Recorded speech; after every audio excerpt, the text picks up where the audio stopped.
बच्चों, हम बात कर रहे हैं अंश पूंजी के लिए लेखांकन। जिसके बारे में आज हम बात करेंगे वो है भाग 18, जो कि इस अध्याय का अंतिम भाग है।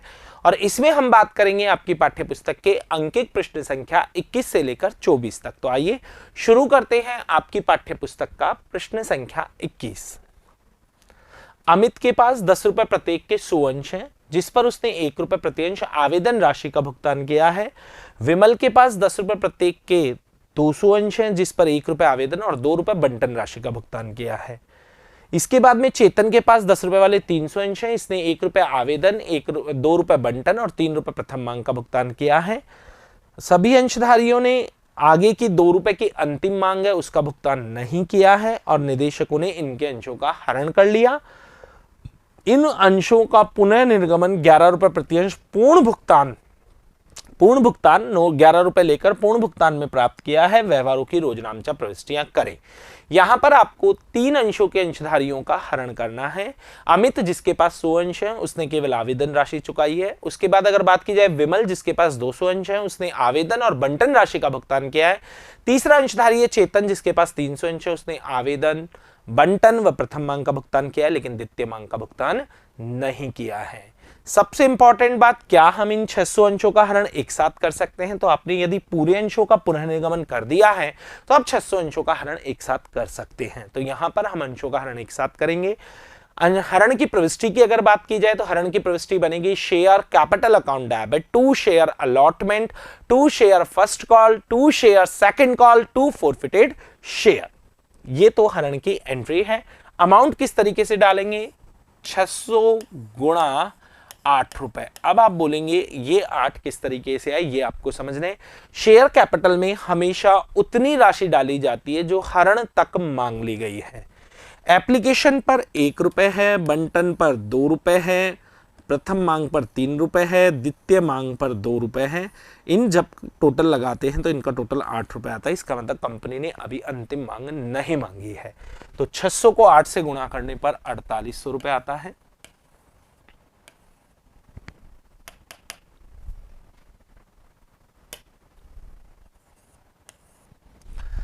अलॉटमेंट की अगर बात की जाए तो वो मात्र अमित के अंशों पर है, जो कि 100 अंश है। 100 गुणा 2, 200 रुपए। प्रथम मांग की बात की जाए तो वो 2 अंशधारी नहीं चुका रहे हैं। 100 अंशों से अमित और 200 अंशों से विमल। तो यहां आ जाएगा 300 अंश और गुणा होगा आपके प्रथम मांग जो है वो आपके है कितने रुपए से? 3 रुपए से। सेकंड कॉल की अगर बात की जाए तो पूरे 600 अंश अपना पैसा नहीं दे रहे हैं और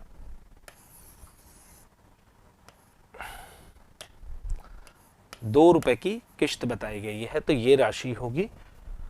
तो बंटन में हम लिख चुके हैं 100 गुणा 2। फर्स्ट कॉल में हम लिखेंगे 300 गुणा 3 तो 900 रुपए। इसके बाद में अगर हम सेकंड कॉल की बात करें तो ये राशि आती है 1200 रुपए। अंतर जो होगा वो फोरफिटेड शेयर में जाएगा। तो अंतर आता है 2500 रुपए। इसका मतलब 2500 रुपए कंपनी इन 600 अंशधारियों के जब्त कर लेगी। अब पुनः निर्गमन की अगर बात करें तो पुनः निर्गमन यहां पर लिखा हुआ है कि कंपनी ने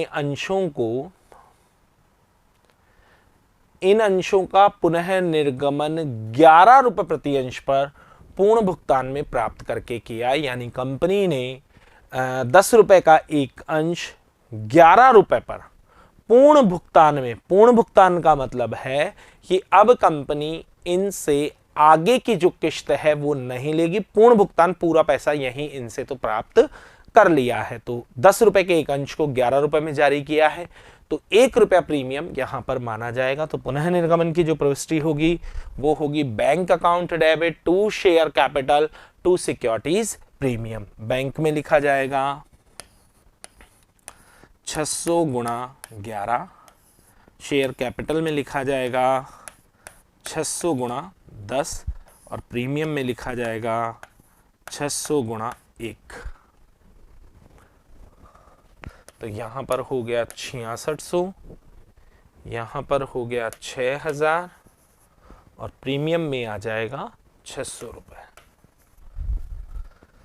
2500 रुपए शेयर फोरफिटेड है, पूरे अंश पुनर्निर्गमित हो चुके हैं और 1 रुपया भी आपने घाटे के रूप में काम में नहीं लिया। इसका मतलब पूरा का पूरा 2500 कैपिटल रिजर्व में ट्रांसफर होगा, जिसकी जर्नल प्रविष्टि होगी share forfeited account debit to capital reserve और राशि होगी 2500 रुपए।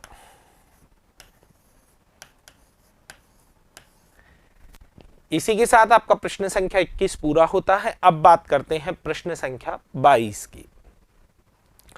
अजंता लिमिटेड की सामान्य पूंजी 3 लाख रुपए है, जो कि 10 रुपए प्रत्येक के अंशों में विभाजित है।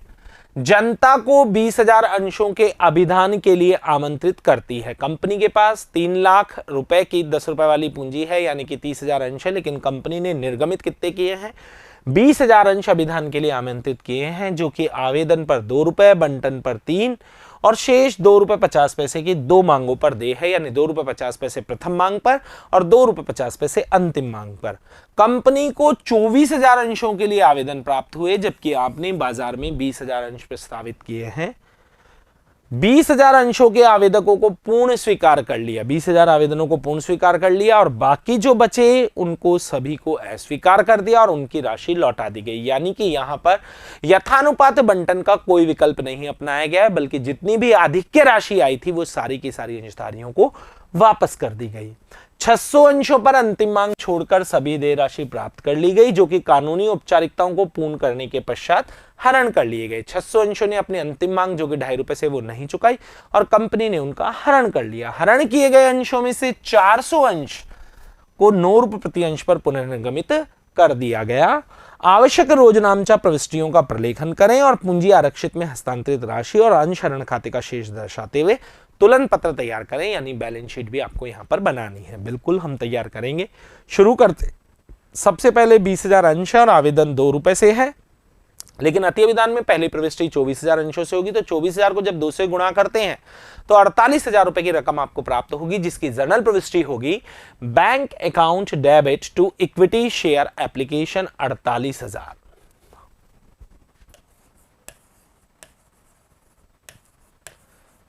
20,000 अंशों का पैसा कैपिटल में ट्रांसफर होगा, जिसकी एंट्री होगी equity share application account debit to equity share capital 20,000 गुणा 2 40,000 और 4,000 अंशों का पैसा लौटाया जाएगा, जिसकी एंट्री होगी equity share application account debit to bank 8,000 4,000 गुणा 2। तो मिक्स एंट्री करने पर equity share application account debit to equity share capital to bank. तो यहां पर लिखिए 48,000, यहां लिखिए 40,000 और यहां पर लिख दीजिए 8,000। बंटन राशि की अगर बात की जाए तो बंटन राशि यहां पर 3 रुपए से है, तो 20,000 गुणा 3 60,000 रुपए से बंटन को देय किया जाएगा equity share allotment account debit to equity share capital और राशि होगी 60,000 रुपए।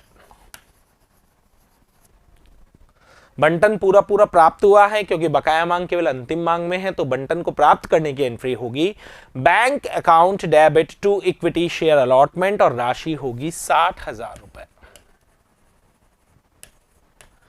प्रथम मांग जो कि 2.5 रुपए से है, 20,000 को 2.5 से गुणा करने पर 50,000 से किस्त देय की जाएगी। Equity share first and final call, equity share first call account debit to equity share capital और ये राशि आएगी 50,000 रुपए। पूरे के पूरे 50,000 आपको प्राप्त होंगे, जिसकी एंट्री होगी bank account debit to equity share first call 50,000 रुपए।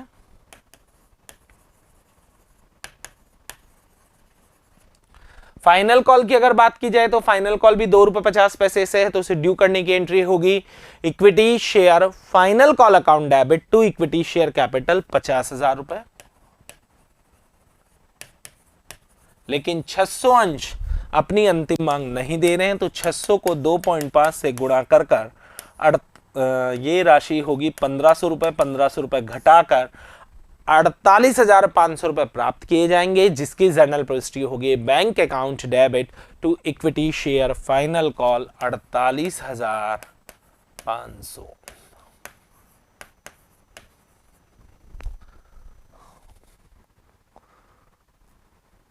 अब बारी आती है हरण की। तो इन्होंने फाइनल कॉल का भुगतान नहीं किया और आपको 600 अंशों का हरण करना है, जिसकी जर्नल प्रविष्टि की जाएगी equity share capital account debit to equity share final call to forfeited share. ये हरण की एंट्री है 600 गुणा 10 6000, फाइनल कॉल में 600 गुणा 2.5 जो कि होगा 1500 और अंतर की राशि 4500। इन 600 में से आपने 400 अंश उठाए हैं और 9 रुपए प्रति अंश पर पुनः निगमित कर दिया है, यानी 1 रुपए बट्टा है। Bank account debit share forfeited account debit to equity share capital. बैंक में 400 इंटू 9, शेयर फॉरफिटेड में 400 इंटू 1।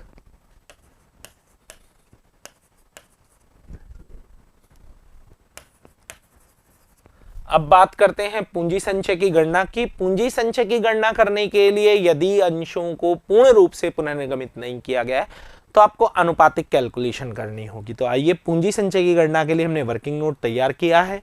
600 अंशों पर कुल जब्त राशि है 4500 रुपए।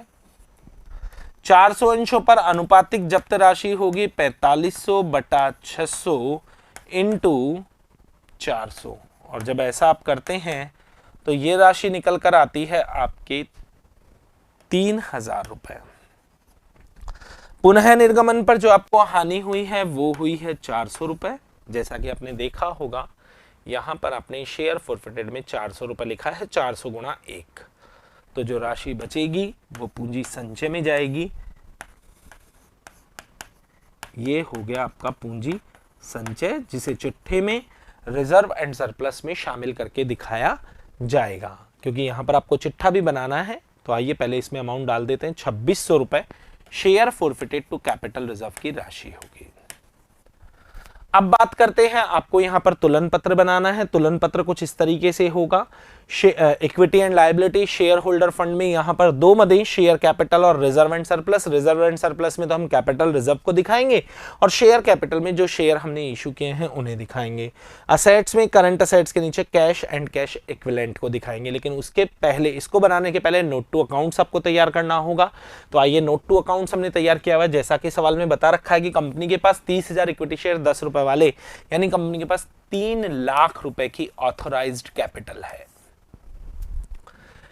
इशूड कैपिटल कंपनी ने इशू तो 20,000 अंश कर दिए हैं, लेकिन आपने देखा होगा कि कंपनी ने 600 अंशों को हरण कर लिया है और फिर से वापस से 400 अंशों को रीइशू कर दिया, यानी 20,000 में से 200 अंश कंपनी के पास वापस आ गए हैं।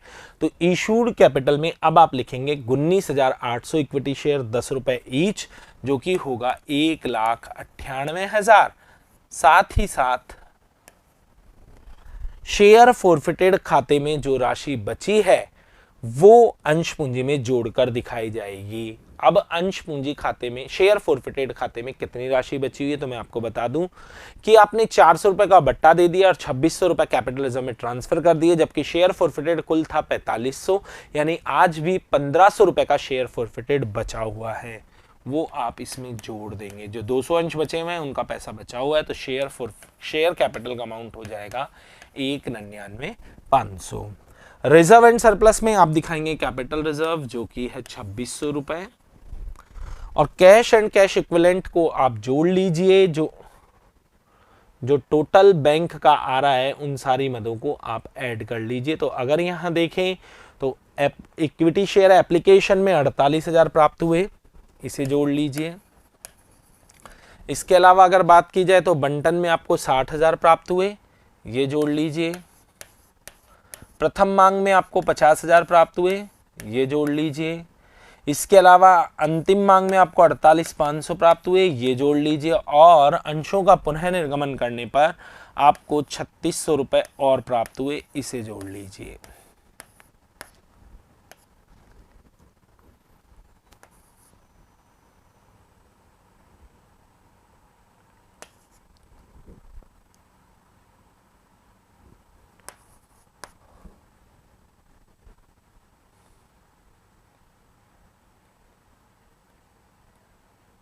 साथ ही साथ आपने इसमें से 2,10,000 100 में से 8,000 रुपये वापस कर दिए, इसे लेस कर दीजिए तो आपकी बैलेंस शीट का जो टोटल बचेगा या कैश इन कैश इक्विवेलेंट बचेगा वो बचेगा 2,02,100 रुपये। तो आइए इसे किस तरीके से दिखाते हैं। तो पहले यहाँ पर आप लिख दीजिए 2,02,100 रुपये, 8,000 रुपये जो आपने आधिक्य राशि आई थी उसे लौटा दिया था। अब बैलेंस शीट में इन्हें दिखाते हैं। तो शेयर कैपिटल में 1,99,500 और साथ ही साथ रिजर्व एंड सरप्लस में 2,600 रुपये, इसका टोटल आएगा 2,02,100 रुपये। कैश एंड कैश इक्विवेलेंट आपने निकाला ही है 2,02,100 रुपये, तो ये चिट्ठे का योग होगा 2,02,100 रुपये। प्रश्न संख्या 22 को पूरा करने के बाद अब बात करते हैं प्रश्न संख्या 23 की। निम्न व्यवहारों की रोजनामचा प्रविष्टियां भूषण ऑयल लिमिटेड की पुस्तकों में करें। प्रश्न संख्या 23 में 3 छोटे छोटे प्रश्न दिए गए, तो हम इन्हें आइए हल करते हैं। 100 रुपए प्रत्येक के 200 अंशों का 10 रुपए प्रीमियम पर निर्गमन किया गया। इनका हरण 50 रुपए प्रति अंश बंटन राशि का भुगतान न करने पर किया गया। इन अंशधारियों ने 50 रुपए बंटन का भुगतान नहीं किया है। प्रथम और अंतिम मांग राशि 20 रुपए की प्रति अंश की मांग इन अंशों पर नहीं की गई है। अभी तक 20 रुपए की अंतिम मांग नहीं की गई है और हरण किए गए अंशों को 60 रुपए प्रति अंश पूर्ण भुगतान प्राप्त में निर्गमित किया गया है। यानी कंपनी ने 60 रुपए प्रति अंश पर आप निर्गमित कर दिया है। अब यहां पर बात आती है कि आपने 10 रुपए प्रति अंश प्रीमियम पर निर्गमित किया है।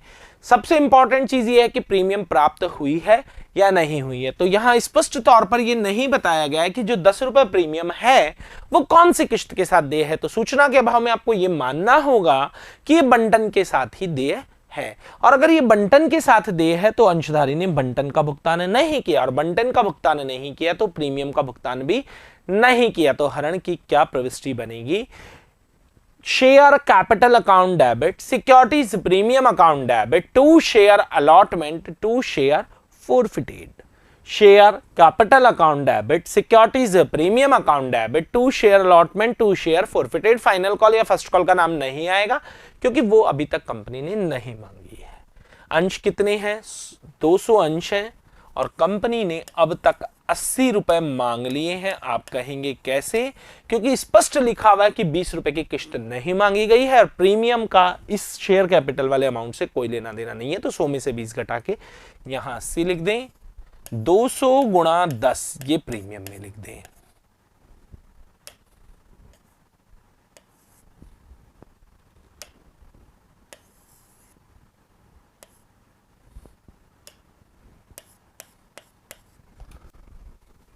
ये राशि आती है 16,000 और ये राशि आती है 2,000। बंटन में बकाया राशि लिखें 2,000 इंटू 50 जो कि होगी 10,000 रुपए, और अंतर की राशि होगी 8,000 रुपए जो कि आप शेयर फोरफिटेड में लिखेंगे। ये है जब्त राशि। इन अंशों को 60 रुपए प्रति अंश पर पुनर्निर्गमित कर दिया, जबकि एक अंश का अंकित मूल्य 100 माना जाएगा और सवाल में लिखा हुआ है पूर्ण भुगतान। तो पूर्ण भुगतान का मतलब यही है कि इनसे अंतिम मांग आप अब नहीं मांगेंगे। पूर्ण भुगतान में आपने 100 रुपए इनसे प्राप्त कर लिए हैं। ऐसी सिचुएशन में 40 रुपए बट्टा माना जाएगा, और 40 रुपए अगर बट्टा होगा तो एंट्री होगी bank account debit, share forfeited account debit, to share capital. और यहां राशि किस तरीके से डाली जाएगी? 200 इंटू 60 और 200 इंटू 40 बट्टा 40, क्योंकि सवाल में लिखा हुआ है पूर्ण भुगतान। इसका मतलब है अब इनसे अंतिम मांग भी इसमें मांग ली गई है, 60 रुपए में शामिल है। तो 200 इंटू 60 करने पर यह राशि आती है 12,000 और 200 इंटू 40 करने पर यह राशि आती है 8,000 और टोटल आता है 20,000। इस केस में कैपिटल रिजर्व में राशि ले जाने के लिए कुछ नहीं बचेगी, क्योंकि 8,000 ही कंपनी ने जब्त किए हैं और कंपनी ने 8,000 रुपए का ही क्या दिया है? बट्टा दिया है। इसलिए यहां पर share forfeited to capital reserve नहीं होगी, क्योंकि संपूर्ण राशि का उपयोग किया जा चुका है। अब चलते हैं इसके बी पॉइंट की ओर। 10 रुपए प्रत्येक के 150 अंशों को 4 रुपए प्रीमियम पर जो कि बंटन पर देय है का हरण किया। राशि 8 रुपए प्रति अंश प्रीमियम सहित का भुगतान न होने पर किया गया। अंशों का जो हरण है वो आवंटन राशि 8 रुपए है, जिसमें 4 रुपए प्रीमियम शामिल है, उसका भुगतान न करने के कारण हरण कर लिया गया। प्रथम और अंतिम मांग की राशि 4 रुपए प्रति अंश अभी नहीं मांगी गई है। हरण किए गए अंशों को पुनः निर्गमन 15 रुपए प्रति अंश पूर्ण भुगतान में प्राप्त के रूप में कर दिया। यहां पर भी प्रीमियम प्राप्त नहीं हुए तो हरण करते समय प्रीमियम को डेबिट करेंगे, तो एंट्री होगी share capital account debit, securities premium account debit, to share allotment, to share forfeited. 150 अंश। और अगर बात करें तो अंतिम मांग आपने नहीं मांगी है जो कि 4 रुपए की है, तो यहां पर 6 रुपए से आ जाएगा। प्रीमियम में 150 इंटू 4 रुपए आएगा, बंटन में 150 गुणा 8 रुपए आएगा, 900, और ये होगा 600, और ये होगा 1200, और अंतर की राशि शेयर फॉरफिटेड में आ जाएगी 300। इन अंशों को आपने 15 रुपए प्रति अंश पर पुनः निर्गमित कर दिया है, इसका मतलब आपने इन्हें प्रीमियम पर जारी किया। तो bank account debit to share capital to securities premium 150 into 15, 150 into 10, और प्रीमियम में 150 इंटू 5। तो यहां पर राशि आएगी 2250, यहां पर आएगी 1500, और यहां पर आएगी 750। तो आप देख रहे होंगे कि 150 अंशों को जब्त करने पर कंपनी को 300 रुपए का लाभ हुआ, अंशों को पुनः निर्गमित करने पर किसी प्रकार का कोई घाटा नहीं हुआ, और संपूर्ण राशि पूंजी संचय में ट्रांसफर कर दी जाएगी, जिसकी एंट्री होगी share forfeited account debit to capital reserve, और राशि होगी 300 रुपए। अब चलते हैं इसके सी बिंदु की ओर। 50 रुपए प्रत्येक सममूल्य पर निर्गमित किए गए 400 अंशों का हरण 10 रुपए प्रति अंश अंतिम मांग का भुगतान न करने पर किया। इन अंशों का पुनः निर्गमन 45 रुपए प्रति अंश पूर्ण भुगतान में प्राप्त करके किया। 50 रुपए का एक अंश है, अंशों की संख्या 400 है, अंशधारी ने 10 रुपए की केवल फाइनल कॉल नहीं चुकाई है। एंट्री होगी share capital account debit to share final call to forfeited share. Share capital में पूरा पैसा मांग लिया गया है, तो 400 इंटू 50, फाइनल कॉल में 400 गुणा 10,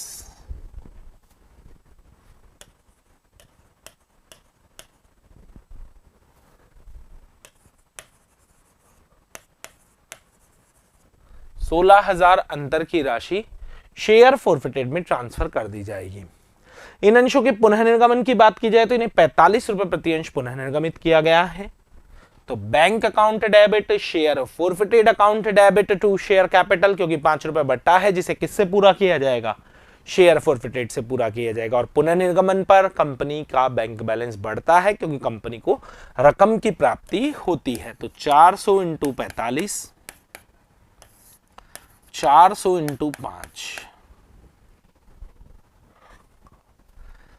तो 400 इंटू 5 करने पर यहां 2000 रुपए, और 400 इंटू 45 करने पर यहां पर आएगा 18,000 रुपए, और कुल राशि होगी 20,000 रुपए।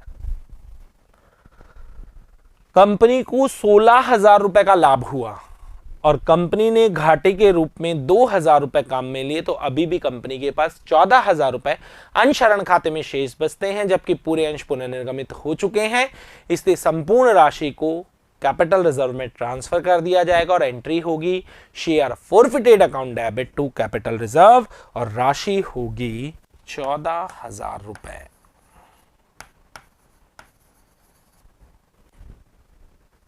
प्रश्न संख्या 23 को पूरा करने के बाद अब बढ़ते हैं अंकित प्रश्न संख्या 24 की ओर। अमीशा लिमिटेड ने 100 रुपए प्रत्येक के 40,000 अंशों को 20 रुपए प्रति अंश प्रीमियम पर निर्गमन करने के लिए आवेदन पत्र आमंत्रित किए, जिस पर 40 रुपए आवेदन पर, 40 रुपए बंटन पर प्रीमियम सहित 25 रुपए प्रथम मांग पर और 15 रुपए द्वितीय व अंतिम मांग पर देय है। 50,000 अंशों के लिए आवेदन प्राप्त हुए। फिर से अति विधान है, आनुपातिक आधार पर बंटन किया गया, इसका मतलब किसी को भी मना नहीं किया गया, आनुपातिक आधार पर बंटन कर दिया गया। अधिक आवेदन राशि को बंटन पर देय राशि में समायोजित किया जाएगा। आवेदन पर जो अधिक राशि आई है उसे बंटन में समायोजित करना है, जिसकी आप एंट्री करते हैं share application account debit to share allotment. Rohit, जिसको 600 अंशों का आवंटन किया गया था, बंटन राशि का भुगतान करने में असफल रहा। इनके अंशों का आवंटन के पश्चात ही हरण कर लिया। आपको अलॉटमेंट के बाद ही हरण कर लेना है रोहित के अंशों का। अस्मिता, जिसने 1000 अंशों के लिए आवेदन किया था, फिर से इस बात पर जोर देना चाहूंगा, अति अभिदान की स्थिति में मोस्टली अगर आपको लैंग्वेज दी जाए कि 1000 अंशों के लिए आवेदन किया था, तो अति अभिदान में यह संभावना कम होती है कि जो अंशधारी जितने अंशों के लिए आवेदन करे उसे उतने ही अंश बंटित किए जाए। और इस प्रश्न में तो संभव ही नहीं है, क्योंकि 40,000 अंश बांटे गए हैं 50,000 आवेदकों को। तो अस्मिता ने 1000 अंश आवेदित किए हैं, यानी फॉर्म में 1000 अंश भरे हैं, तो अस्मिता को 1000 से कम अंश मिले होंगे, वो आपको निकालना होगा। अस्मिता ने दोनों मांगों का भुगतान करने में असफल रही है और इनके अंशों का हरण द्वितीय मांग के पश्चात, एक हरण बंटन के बाद है और एक हरण अंतिम मांग के बाद है।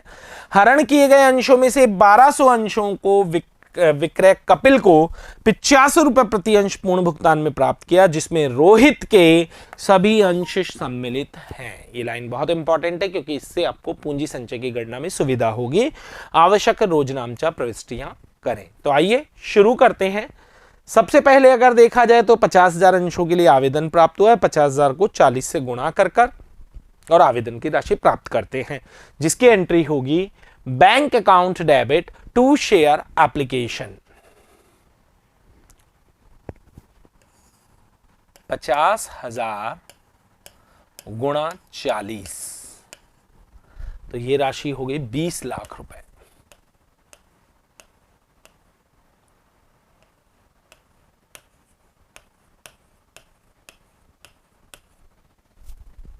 बीस लाख में से 16 लाख रुपए शेयर कैपिटल में ट्रांसफर किए जाएंगे, क्योंकि 40,000 अंश कंपनी ने प्रस्तावित किए हैं, जिसकी एंट्री होगी share application account debit to share capital. और बाकी का जो अतिरिक्त पैसा है 4 लाख रुपए, वो आपको बंटन में समायोजित करना है, जैसा कि प्रश्न में निर्देश दिया गया है, जिसकी जर्नल प्रविष्टि होगी share application account debit to share allotment. इसे मिक्स करते हैं, share application account debit to share capital to share allotment. तो कुछ इस तरीके से होगा, यहां आएंगे 20 लाख, यहां आएंगे 16 लाख और यहां आएंगे 4 लाख। ये 40,000 इंटू 40 करके डाला गया है, 16 लाख, ये 20 लाख यहां से लिखे गए हैं, और फिर 20 लाख में से 16 लाख घटाने के बाद जो 4 लाख बचे हैं वो बंटन में समायोजित किए गए हैं। अब बात करते हैं बंटन की। तो बंटन में 40 रुपए से बंटन है, जिसमें 20 रुपए प्रीमियम है। Share allotment account debit to share capital to securities premium.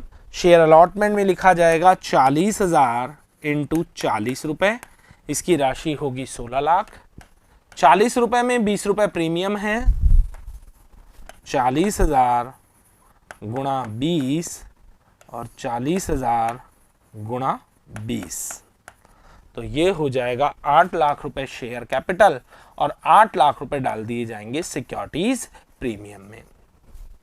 16 lakh से बंटन देय किया गया है, जिसमें से 4 लाख रुपए पहले ही समायोजित किए जा चुके हैं, यानी बंटन पर अब जो वास्तविक प्राप्त योग्य राशि है वो है 12 लाख। लेकिन जब आप सवाल को पढ़ते हैं तो आपको पता चलता है रोहित, जिसके पास 600 अंश है, उसे 600 अंश बंटित किए गए हैं और उसने बंटन राशि का भुगतान नहीं किया। अति अभिदान की स्थिति में जहां पर आधिक्य समायोजित किया जाए, यदि वहां पर बकाया मांग हो तो बकाया मांग गुणा कर सामान्य तरीके से नहीं निकाली जाती, यानी इस तरीके से अगर आप बकाया मांग निकालते हैं 600 इंटू 40 तो ये गलत होगा, क्योंकि जहां पर आधिक्य समायोजित किया जाता है, आवेदन में जो आधिक्य आया जहां पर समायोजित किया जाता है, अगर वहां पर बकाया मांग हो तो एक अनुपातिक कैलकुलेशन की जाती है। आइए, वो हर प्रश्न में आपको समझाई गई है और यहां पर भी हम बात करना चाहेंगे।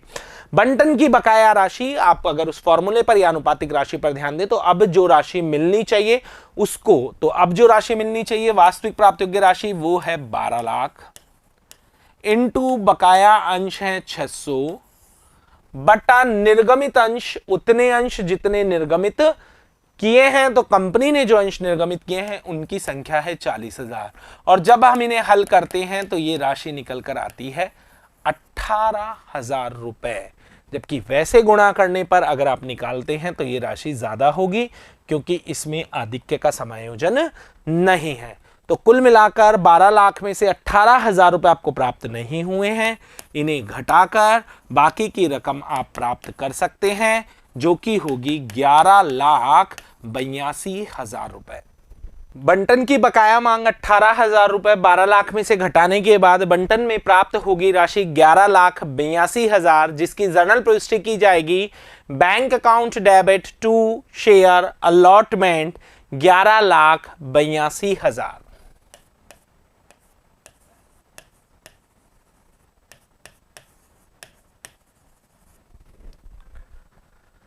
जैसा कि प्रश्न में लिखा हुआ है कि बंटन के बाद इनके अंशों का हरण कर लिया गया, तो अंशधारी ने प्रीमियम का भुगतान नहीं किया, क्योंकि बंटन नहीं चुकाया तो प्रीमियम का भुगतान भी नहीं हुआ। तो हरण की प्रविष्टि में क्या जर्नल प्रविष्टि की जाएगी? Equity share capital account debit securities premium account debit to share allotment to share forfeited. Share capital account debit securities premium account debit to share allotment to share forfeited.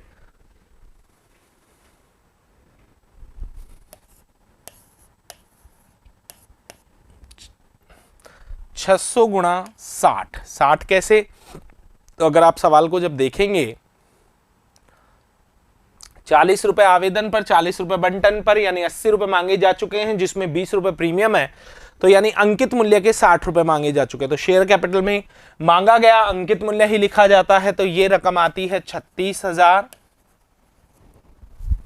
Securities premium में 600 गुणा 20 जो कि होगा 12,000। Share allotment में बकाया राशि लिखी जाएगी 18,000 और अंतर निकाला जाएगा, वो शेयर फोरफिटेड में लिख दिया जाएगा 30,000। अब बात करते हैं प्रथम मांग की। तो प्रथम मांग में एक सावधानी आपको रखनी होगी कि आपका जो बंटन था 40,000 अंशों से आपने बंटन को दे किया था, लेकिन अब बंटन के बाद आप 600 अंशों का हरण कर चुके हैं। तो प्रथम मांग जो देय करेंगे आप, वो करेंगे मात्र 39,400 अंशों पर, क्योंकि जिन अंशों का हरण हो चुका है उनसे प्रथम मांग नहीं मांगी जा सकती। तो प्रथम मांग की राशि अगर देखी जाए तो वो है 25 रुपए। तो 39,600 को आप 25 से गुणा कर दीजिए। 39,400 को आप 25 से गुणा कर दीजिए, क्योंकि अब उन 600 अंशों से मांग नहीं की जाएगी जिनके अंशों का हरण कर लिया गया है।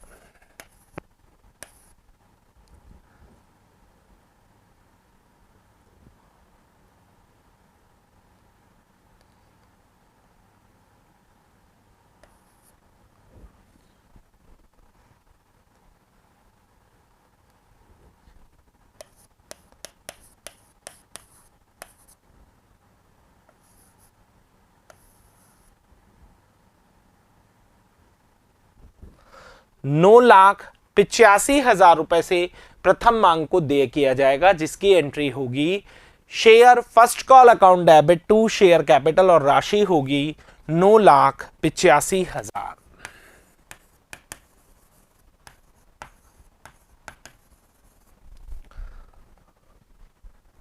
सवाल को जब आगे पढ़ते तो अस्मिता, जिसने 1000 अंशों के लिए क्या किया था, आवेदन किया था, दोनों मांगों का भुगतान करने में असफल रही, यानी अस्मिता ने प्रथम मांग और अंतिम मांग का भुगतान नहीं किया। तो आपको अस्मिता की बकाया मांग निकालनी है, लेकिन पहले आपको यह निकालना होगा कि अस्मिता को अंश कितने बंटित किए गए, क्योंकि यहां पर अस्मिता द्वारा आवेदित अंशों की संख्या दे रखी है। तो आइए पहले उसकी बात करते हैं। अस्मिता को बंटित अंश, आपको पता है कि कंपनी 40,000 कुल अंश बंटित कर रही है और आवेदकों की संख्या है 50,000 गुणा अस्मिता ने आवेदित किए 1,000 अंश। तो इसको सॉल्व करने पर अस्मिता के अंशों की संख्या आती है 800, यानी अस्मिता के पास 800 अंश है और 800 अंशों पर उसने प्रथम मांग का भुगतान नहीं किया और अंतिम मांग का भुगतान भी नहीं किया।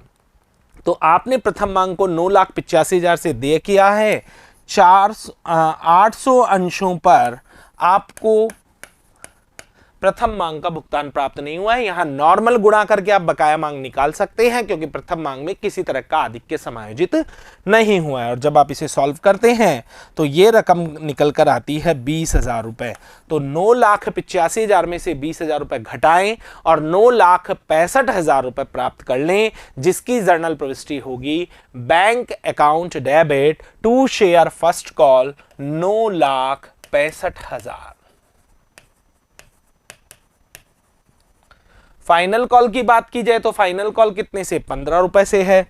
तो 39,400 अंशों को 15 रुपए से फाइनल कॉल देय की जाएगी।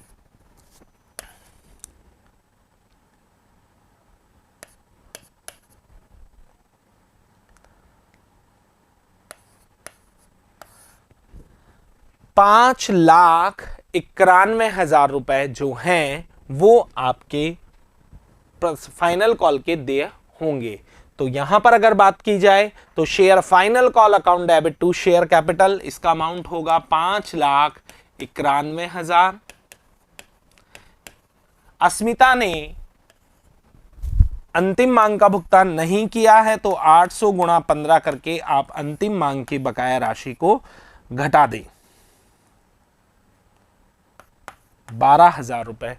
5,91,000 में से 12,000 रुपए की रकम को घटाकर बाकी की रकम को आप प्राप्त करें।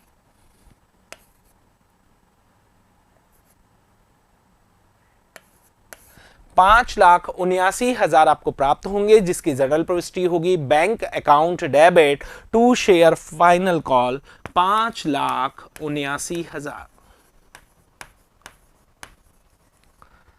सवाल में लिखा हुआ है कि अंतिम मांग के बाद अस्मिता के अंशों का हरण कर लिया गया। तो अस्मिता ने प्रीमियम का भुगतान कर दिया है। क्यों कर दिया है? क्योंकि उसने बंटन का भुगतान कर दिया। तो अस्मिता के अंशों के हरण करने की प्रविष्टि होगी share capital account debit to share first call to share final call to forfeited share. तो शेयर कैपिटल में यहां पर राशि लिखी जाएगी 800 गुणा 100, 80,000। 800 गुणा 25, 800 गुणा 15। और जब ऐसा आप करते हैं तो ये तो आता है आपके 12,000 फाइनल कॉल, और फर्स्ट कॉल आपके आती है 20,000।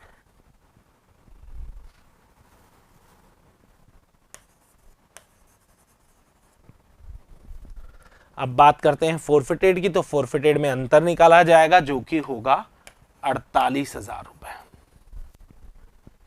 यानी कि अस्मिता के अंशों को जब्त करने की जो रकम है वो होगी 48,000। यहां बात अगर आगे की जाए तो अब बात करते हैं पुनर्निर्गमन की। तो सवाल में अगर आप देखेंगे तो आपने अंशों का पुनर्निर्गमन किया है 1200 अंशों को, जबकि अगर आप देखेंगे तो हरण किए गए अंशों की संख्या हो गई रोहित के 600 और अस्मिता के 800, कुल 1400। लेकिन आपने केवल 1200 अंश ही पुनः निर्गमित किए हैं, जिसमें रोहित के सभी अंश शामिल हैं, और वो भी कितने रुपए पर? 85 रुपए पर आपने पुनर्निर्गमित किए हैं। तो इसकी जर्नल प्रविष्टि bank account debit share forfeited account debit to share capital. एक बार फिर से सुने, bank account debit share forfeited account debit to share capital. तो बैंक में 1200 गुणा 85, शेयर फॉरफिटेड में 1200 गुणा 15।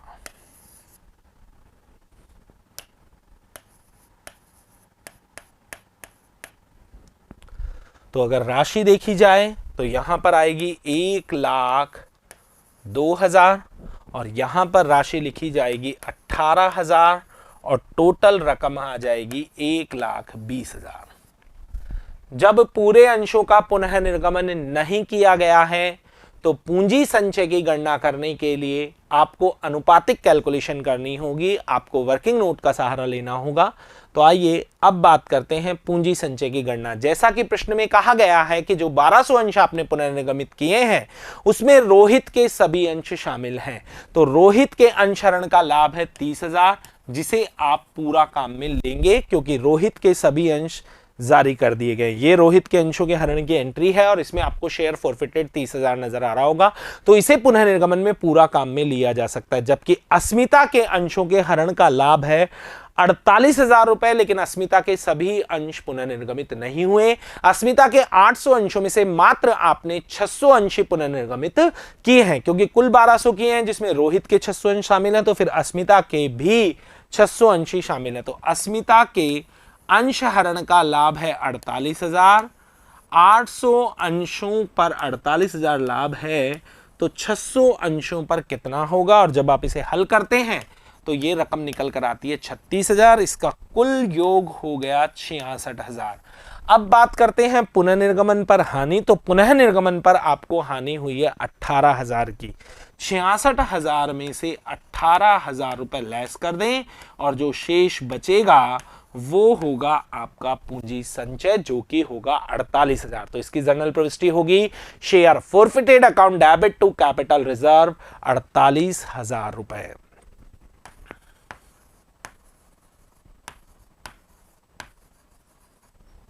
इसी के साथ अंकित प्रश्न संख्या 24 समाप्त होता है। आगे के वीडियो में अब बात करेंगे अगले चैप्टर की। तब तक के लिए धन्यवाद।